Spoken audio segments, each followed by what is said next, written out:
E aí, pessoal, tudo bem?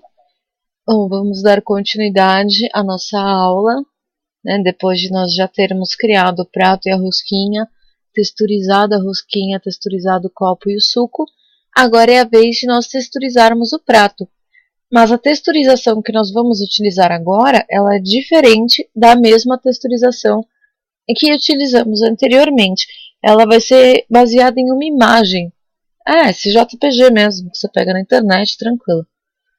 Para isso, eu vou vir aqui, já está até selecionado, em textura, né, com o meu prato selecionado, pode ser no modo de objeto mesmo, não faz diferença, e vou clicar em New para criar uma nova textura. Por definição, quando você abre o seu textura, ele não vai vir com Image or Movie, ele vem com Clouds. Né? O meu já está posicionado no Image or Movie porque foi a última coisa que eu fiz. Então, se o seu não tiver, você clica aqui em Type, Image or Movie. Vai mostrar uma tela como essa. E eu vou nomear aqui onde está Texture, nomear de porcelana. Nomeado, não tem nada ainda, porque eu preciso trazer a minha imagem. Para isso eu vou clicar em Open e vou selecionar a imagem do meu prato. E clico em Open Image, ok? Aqui está a minha textura, aplicada ao meu prato. Então, se eu clicar em material, aliás, em textura, nada acontece. Por que isso? Eu sei por quê. Vou explicar para vocês. Porque o nosso prato ele não foi modificado, ele não foi modelado de acordo com luz e sombra e texturização. A gente simplesmente jogou a imagem aqui, mas o programa não sabe onde a gente quer colocar essa imagem. Para isso, deixa eu voltar aqui só no sólido, eu preciso adicionar um material, certo? Essa bolinha aqui. Vou adicionar um novo material. Lembrando que você tem que estar em Cycles Render para aparecer uma tela como essa. Se você estiver no Blender Render, a nossa janela de material vai ser um pouco diferente. Vai ser a mesma janela que aparece logo no começo, que a gente coloriu a rosquinha. Exatamente aquela. Bom, vou selecionar aqui no Surface, Mix Shader, aqui. Só que aí, e agora? Como é que eu faço? Agora, meu querido, ou minha querida, você precisa trabalhar com nós, porque o Mix Shader, por definição, ele vem sem configuração nenhuma. A gente precisa configurar esse Mix Shader, que nada mais é do que um balanceamento de luz e sombra, para a imagem que ficar no nosso prato. Para isso, eu venho aqui e clico em Node Editor. Só que aí eu perdi a referência do meu prato, né? Isso não é legal. É sempre bom você ter a imagem, né, que você está trabalhando como referência para saber o que você tem que balancear ali. Vou voltar aqui em 3D View e vou abrir uma segunda janela igual a essa para podermos trabalhar. Para fazer isso, vocês estão vendo que tem aqui uma linhazinha, um monte de linhazinha na verdade. Eu vou clicar aqui, né, o meu cursor vai se transformar em mais, clicar com o botão esquerdo e puxar para o lado. Opa, falhou aqui, às vezes acontece. Aqui, pronto. E eu tenho duas telas iguais. Vou esconder o menu de transformação apertando T e vou esconder o menu de propriedades apertando N. Opa, já estava escondido. Vou aumentar aqui um pouquinho. E aqui, nessa tela do meu lado direito, eu venho em Node Editor. Apareceu de novo as propriedades do nó.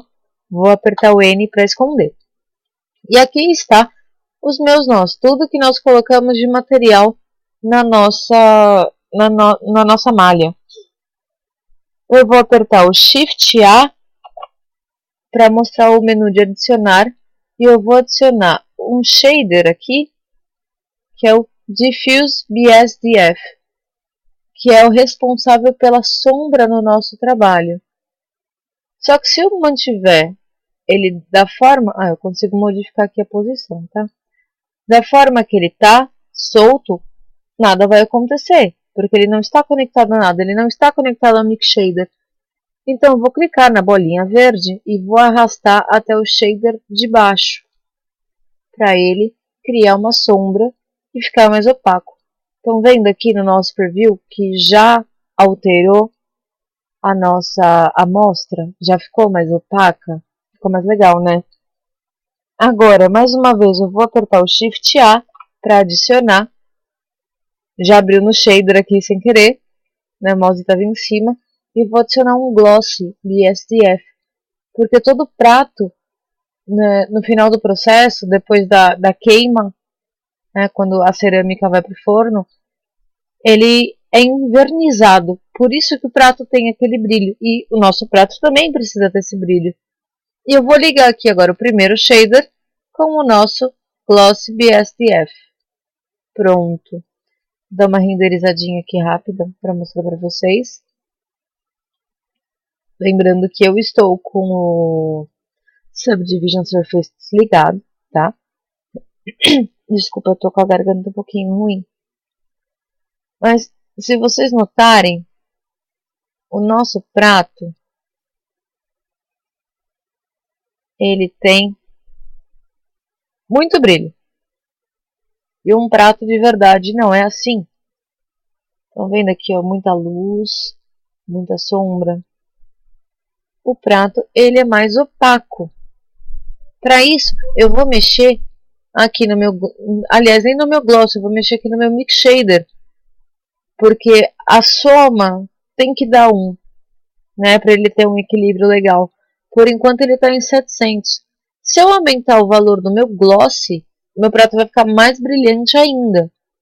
Eu preciso que, nesse balanceamento todo, ele seja mais opaco do que... Opa! Desculpa. Mais opaco do que brilhante. Então, eu vou aumentar aqui no meu shader para 0,8. Na hora que balanceia, ele fica com 1. E aqui, ó, o brilho já não é mais tão evidente, né? Ele já é uma coisa mais sutil. Vou voltar aqui para o modo sólido para poder trabalhar. E eu vou aplicar a minha imagem no meu prato. Para isso, eu vou apertar o Shift A mais uma vez e vou adicionar textura. Image Texture, ok? Adicionei aqui. Vou colocar aqui um pouco mais para cima, só para ficar mais fácil de trabalhar. E vou ligar aqui o meu color com o color do Diffuse BSDF, porque eu não quero que a textura esteja no brilho, eu quero que ele esteja no opaco, que é maior. Vou clicar aqui agora no meu ícone de imagem, e aqui está a textura do meu prato. Pronto. Vamos ver se foi agora. Vou clicar aqui em material. Nada. Testar textura. Nada. Por que isso? Porque a minha imagem não foi mapeada. Ele sabe, mais uma vez, que ele tem que colocar a textura. Está direcionado que tem que ter textura no prato, mas ele não sabe aonde tem que ter essa textura. Então, para facilitar a minha vida, eu vou aqui em cima puxar mais uma tela. Você pode abrir quantas telas você quiser. E dessa vez eu não vou abrir o nó. Eu cliquei aqui no quadradinho, no nosso 3D View. E vou abrir o V Image Editor. Sou uma moto agora. É uma maravilha esse bairro. E agora eu vou clicar de novo na minha imagem. E vou clicar na minha cerâmica. Certo? Que aparece bem grande. Diminui um pouquinho aqui para vocês verem. Esse é o meu prato. Agora, eu vou posicionar essa imagem no prato. Como isso? Venho para o modo de edição. Estou com o meu prato selecionado. Vou selecionar aqui. Opa, está no modo de vértice. Mudar para o modo face. Vou apertar o botão direito no centro do meu prato. E aí eu vou apertar o Ctrl mais o botão mais do teclado numérico do meu teclado. e vou, tá vendo? Ele automaticamente vai expandindo a seleção. Você também pode fazer isso na mão, clicando em cada face com o botão direito. Mas dá um pouquinho mais de trabalho. Essa é uma possibilidade de ser feito quando você está num notebook, por exemplo, que não tem teclado numérico, tá? Se você for tentar fazer com aquele botão, né, que tem o mais e o igual, não vai dar certo, tudo bem? Agora, tá tudo selecionado, eu preciso mapear a minha malha, eu preciso, né, desembrulhar, por assim dizer. Então, vou clicar aqui em Mesh, UV Unwrap, Unwrap. E olha aqui, ó, o nosso mapeamento do prato já aparece em cima da imagem. Ou seja, já foi posicionado a nossa textura dentro do prato. Vou voltar para o modo de objeto e vou clicar em textura. E olha aqui, ó, o nosso prato já arrumadinho, né, já com a imagem.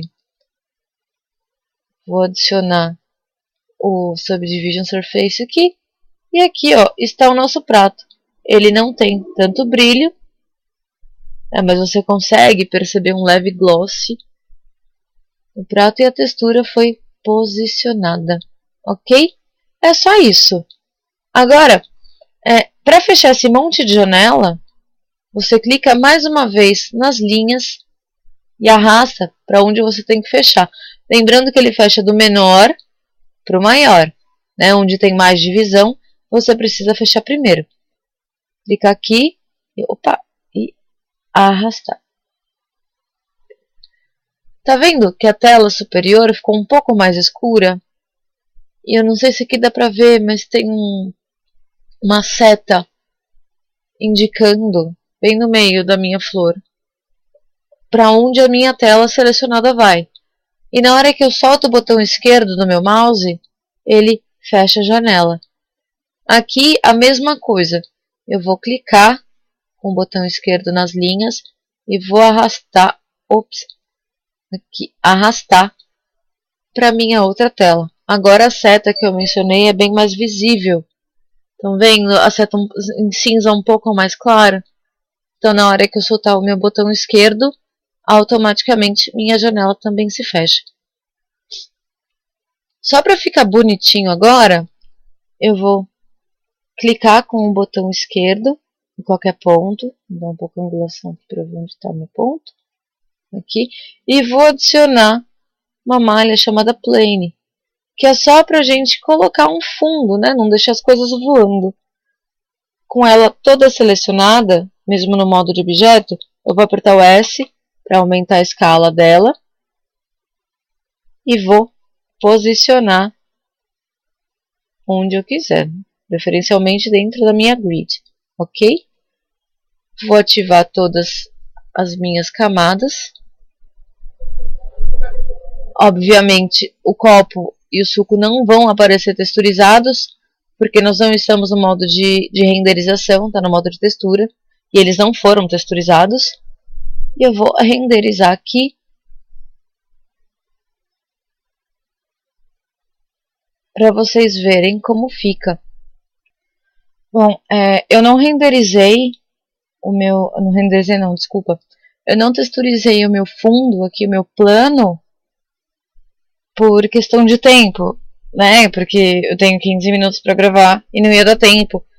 Mas o método de texturização do fundo, se você quiser implementar uma imagem, né? Sei lá, uma madeira, um tecido, é exatamente o mesmo do prato. É só seguir o passo a passo que você consegue fazer, sem nenhuma dificuldade. Na verdade, qualquer coisa que você queira texturizar com imagem, é só seguir esse passo a passo, tudo bem? O vídeo é esse, acabou a aula, obrigada por assistirem, se curtiram, cliquem no joinha, assinem o canal, divulguem, comentem, sei lá, façam o que vocês quiserem, contanto que seja da lei, já dizia Raul. Bom, gente, brigadão. Beijo para vocês, até a próxima e tchau, tchau.